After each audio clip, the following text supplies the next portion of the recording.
This week on Tech Trends, we put the spotlight on Queen's College's team Aurora, which is an all-girls robotics club that participated in the 2023 First Lego League Asia Pacific Opening Robotics Competition in Australia.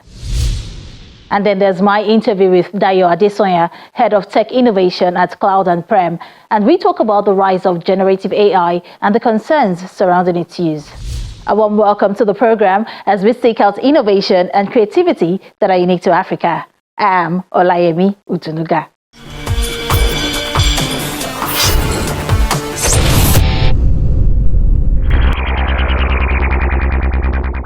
We need technology in every classroom and in every student's and teacher's hand, because it is the pen and paper of our time, and it is the lens through which we experience much of our world. Aurora Dam, a self-recycling hydroelectric dam for the generation of electricity, and Aurora Cleaner, a sweeping robot. These are two innovative projects designed by Queen's College's team Aurora, and which they presented at the 2023 First Lego League Asia Pacific Opening Robotics Competition in Sydney, Australia. The girls were the first to represent Nigeria at the championships.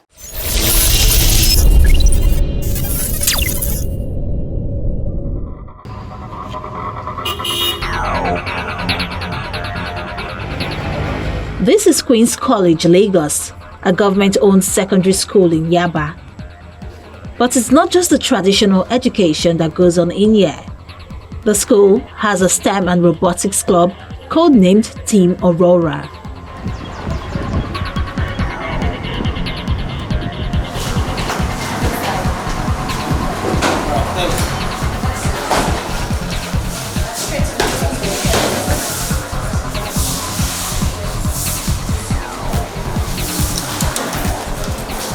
In here, the girls engage in hands-on STEAM activities that foster the critical thinking, problem-solving, and creativity skills.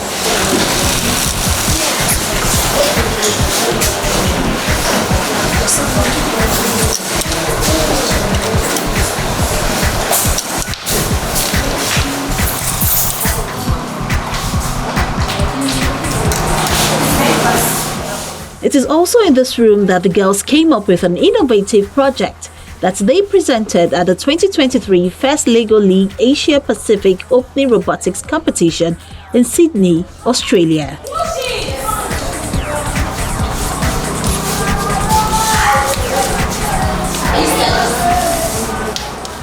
Queen's College's team Aurora was the only all-girls and only African team represented at the championships. It was also the first time Nigeria would be represented at the competition. We didn't come back with a cup, but we go in there, we were winners. Like, we came back as winners because we being the only African schools there is a lot. So we took ourselves as winners, even though we didn't carry any cup. But the fact that we went there, we experienced a lot, and we came back, we are winners. The team had developed a solution based on the designated theme for the competition, Super Powered. Superpower is all about finding the solutions and problems based on the transmission of electricity. So we researched on how electricity is transmitted, how it's generated. We actually found out during our research that there are actually three processes of transmitting electricity: the generation, the regulation, and the transmission.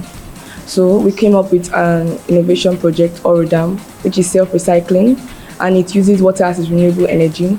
We use this project to solve the problem of the epileptic power supply in Nigeria. This project is actually affordable, is mobile, and it's detachable. You can move it anywhere, and it runs on water, which is renewable energy.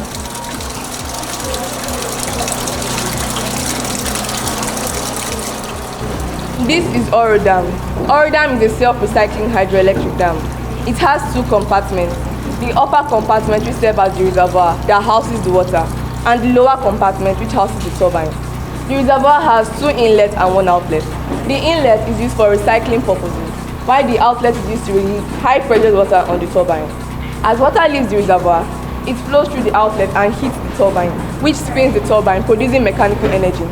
Mechanical energy is then converted to electrical energy using the alternator. It then takes it to the step-up transformer, which increases the voltage, and to the step-down transformer, which regulates this voltage, depending on the level of consumption. In the lower compartment, 2 pressure pumps are attached to it to recycle the water back to the reservoir. It also has an outlet, which is used to remove waste from the lower compartment. This produces electricity. Apart from being innovative, teamwork and collaboration are 2 skills that the girls demonstrated. But it wasn't easy getting to that point. Initially, working together was not an easy task, as we are all from different grades. But as time went on, we learned that working together was truly the best, as that is the only way we could achieve a common goal. It also wasn't easy for the girls to complete the task, as they come from different classes and disciplines. But with their dedication and passion, they were able to work together. We have different timetables. As an art student, my timetable is different from those in science. So when we that were in science, me I'm in art, and they that are in science, we all come together. Like for biology now, I offer biology, but I'm an art student. So maybe during biology period, when our teachers are not in classes or we don't really have things to do, we come here, then we go back to our classes and meet up and copy notes. We had times, we had routines for everything.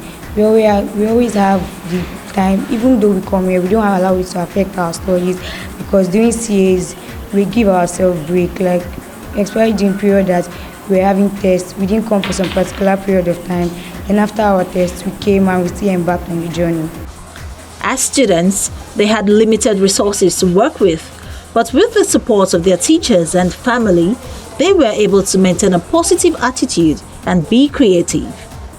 We had different challenges like building the Aurora dam.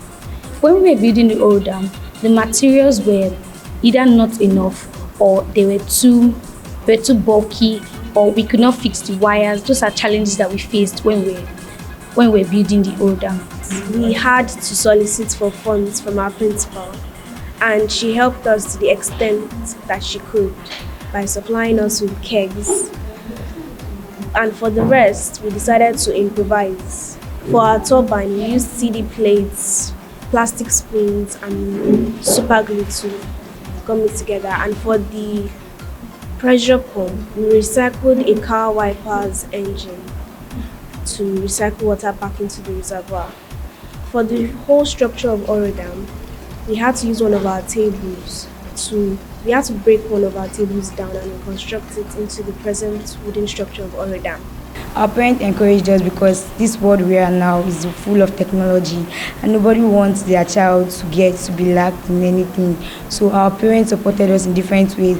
We got encouragements from our friends, and we were so glad that we went for the competition and we came back as winners. Exposing youngsters to STEM education is the first step when preparing them for the future of work. And by making it a part of their school curriculum in Queen's College, these talented young girls have been put in the spotlight as they showcase what their innovative minds are capable of.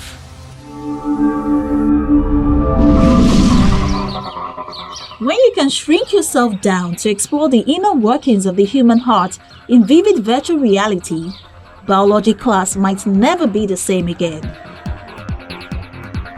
Come back down, please. Pupils at Redham House School in Berkshire, England, are using VR headsets to enter the metaverse for a variety of interactive lessons, from getting up close and personal with a woolly mammoth to manipulating the planets of the solar system. We were doing a space topic and that was perfect. So we learned about the solar system, planets, what's a star, what's a satellite. That's a good setting. Biology is very well suited to the metaverse because we can explore things like from a cell and how things work in terms of diffusion and the inner workings of a cell, all the way up to looking at a heart. You can have a big beating heart and you can see the flow of blood through it, and you can understand the chambers and the valves. It's literally walk through a heart, things like that. So really, really useful for children's deeper understanding of what they're studying. The retention is fantastic. Once they've seen something, they'll remember it.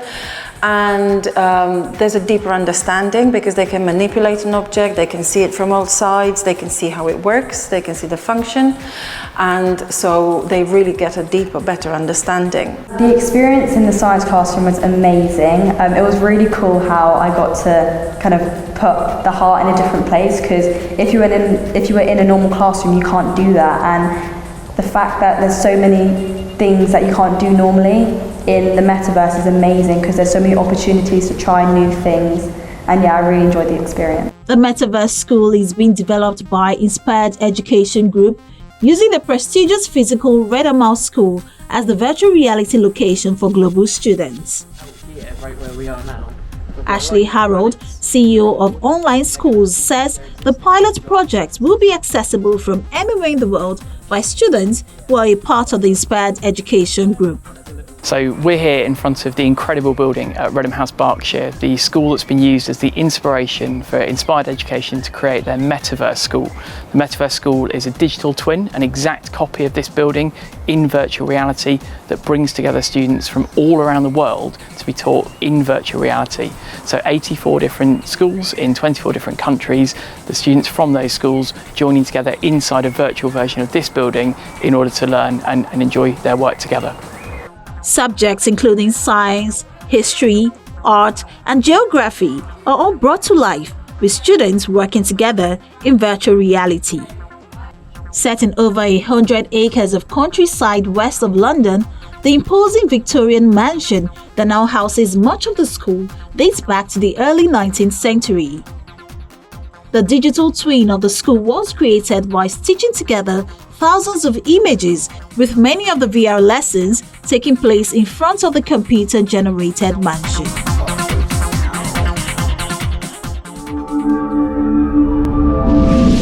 Bran Chang is a 22-year-old computer science student of Stanford University. He had a hackathon event coming up and felt inspired to develop a ChatGPT-enabled lens that can apparently make you better at flirting, better at job interviews, and just generally give you a better personality. So, he grabbed an augmented reality eyepiece, his laptop, and recruited a few friends to his dormitory. Together, over a few hours on a Saturday, they coded what he calls RIS-GPT. RIS-GPT basically uses AI to provide you charisma on demand. And so it listens to your current ongoing conversation, and it tells you exactly what to say next, whether you're on a date or you're doing a job interview. RIS-GPT is a software that uses OpenAI's ChatGPT, which can generate human-like conversations based on user prompts. Chang built it using an augmented reality monocle designed by Brilliant Labs that features a camera, a microphone, and an internal projector screen where words can be displayed. Since the monocle is open sourced, Chang could modify the firmware and internals and code it to his liking. He coded RIS-GPT to monitor conversation through the microphone and transform that conversation to text and send it via Wi-Fi to ChatGPT to generate a response. A charismatic response is sent back to the monocle, where the text is displayed on an internal screen that the user can then read. In a demonstration, Chang is seen pressing record on his computer and responding to the question, "What do you see as your biggest weakness?" which he responds to by reading from the monocle. I believe my biggest weakness is that I can be too hard on myself sometimes. I'm always striving to do my best, and sometimes that can burn myself out.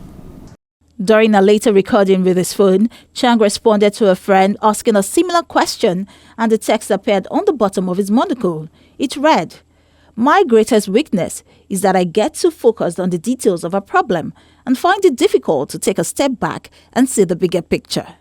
Chang says there are no plans to commercialize RIS-GPT. Instead, he just wants to show what's possible with the technology. Yeah, I think it's mostly like a passion, personal kind of project. And the goal here is not to kind of immediately commercialize into a product, but just to show people what the future might look like. When asked if he was concerned about users over-depending on RIS-GPT, he considered it is a risk, but not the goal. Yeah, I think that's definitely a risk that we've thought about. And the goal is not for it to replace the role of you in the conversation, right? It's merely meant as this sort of assistive aid to help you think about things that you might have forgotten. For example, if you're in a job interview and they ask you about past experiences, right, it might resurface things that you've done in the past. The current model of RIS-GPT is strictly a prototype, and like most prototypes, Chang says it still encounters bugs that can make the text formatted in a difficult way to read.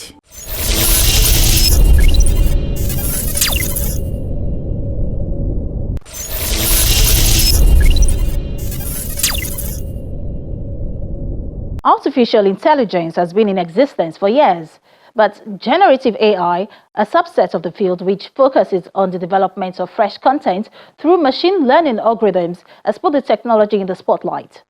Within seconds, the model can generate text in response to user prompts like it has been authored by a person.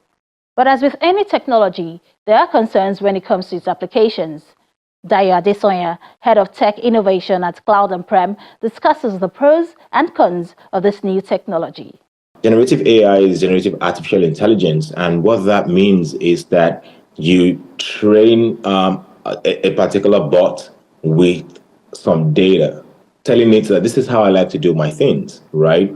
And then after it has learned for a while, then it begins to take that pattern and it begins to do things like it were you.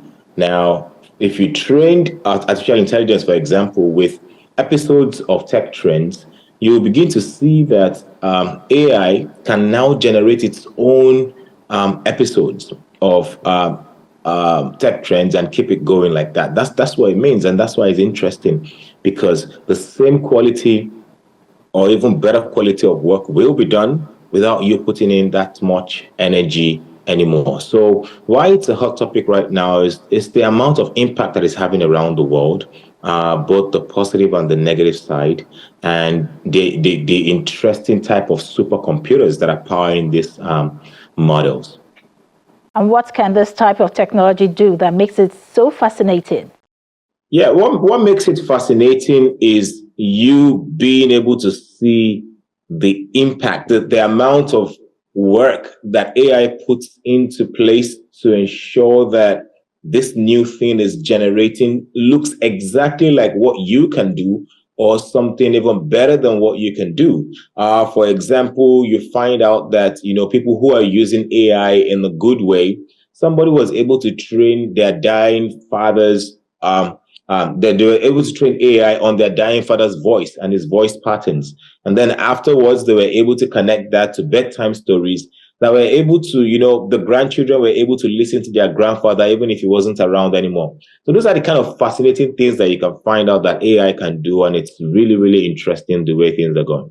Already, people have concerns about artificial intelligence leading to job displacement and unemployment, and the adoption of generative AI will only shrink the job market further. Do you think we need to soft pedal on the use of these technologies? When we look at soft pedaling, that's a great question, by the way. When we look at soft pedaling, the way I look at everything is to look at the 80-20 rule, right? What's on the 80, what's on the 20? How much of an advantage is AI bringing us compared to whatever the disadvantages are?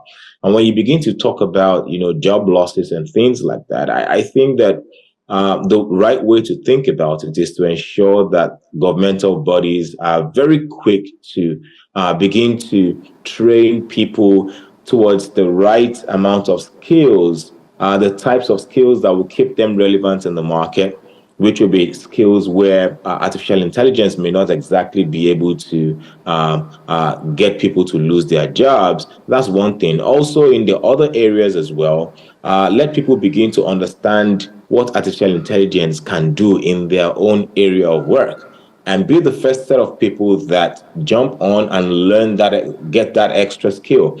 I think that artificial intelligence would, cause some job losses, but also it will create some new jobs. So to say that in a different way, I think there's just going to be a shift in the kind of skills that are needed in the market. And as long as people are willing to shift in that direction, then people should be okay. Dayo, some weeks back, there was the AI for Good conference in Geneva, which was the world's first human robots press conference. And the humanoid presence gave, mixed responses on whether they should submit to stricter regulations. My question, Dayo, is where are we regarding the ethical development and regulation of artificial intelligence, as well as, appropriate structures that can be put in place to govern the technology? Thank you very much. So, generative AI and the whole of the AI space is something that just really, really came to the forefront of everyone sometime in late 2022. It's always been in place, but people did not really know a lot about it except those that were in the tech field. However, I'd say that, regulatory bodies they're catching up. They're catching up because for you to regulate something, you need to understand the nitty-gritty of the technology behind it. You need to be able to take an unbiased stand. But as it were, it still looks like many of these research companies or the companies that are putting out these models are the ones who are currently educating the market.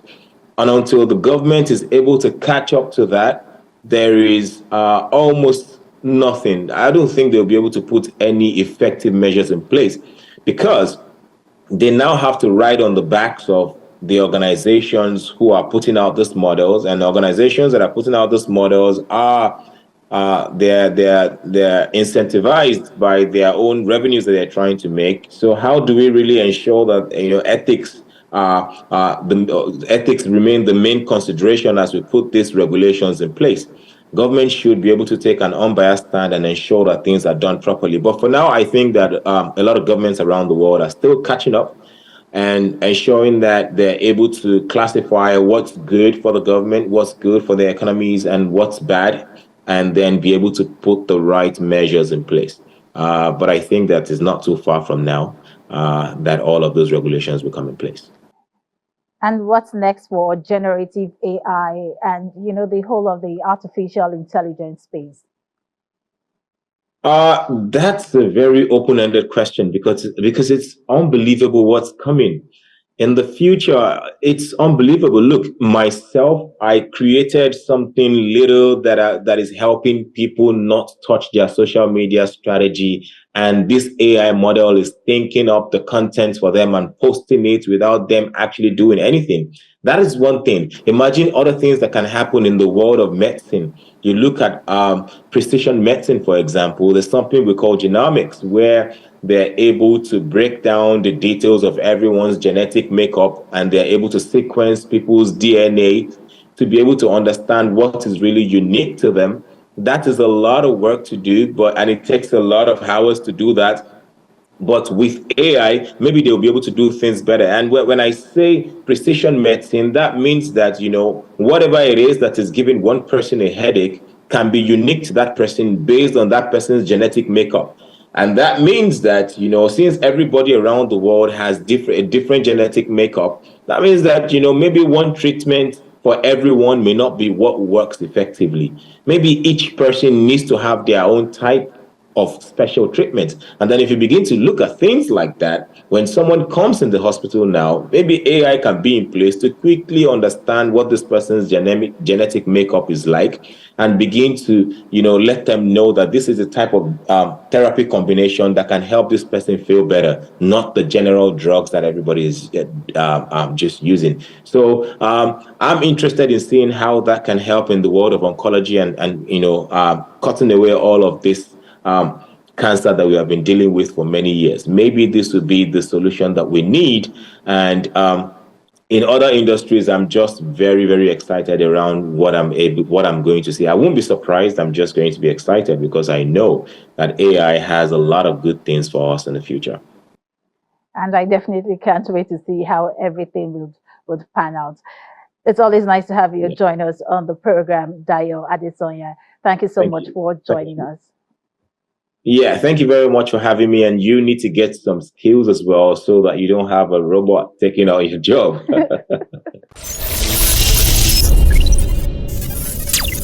But that's all we have for you on our lineup this week. Thank you for staying with us. But as always, Tech Trends is here to share insights, trends, and developments happening in the tech space, from startups to big techs and, of course, inventful thinkers. If you missed any part of the program, you can always catch up on the channel's TV YouTube accounts where we have all of our episodes, and I encourage you to watch, share, and like your favorite editions. For Tech Trends, I'm Olayemi Odunuga. I'll see you next time.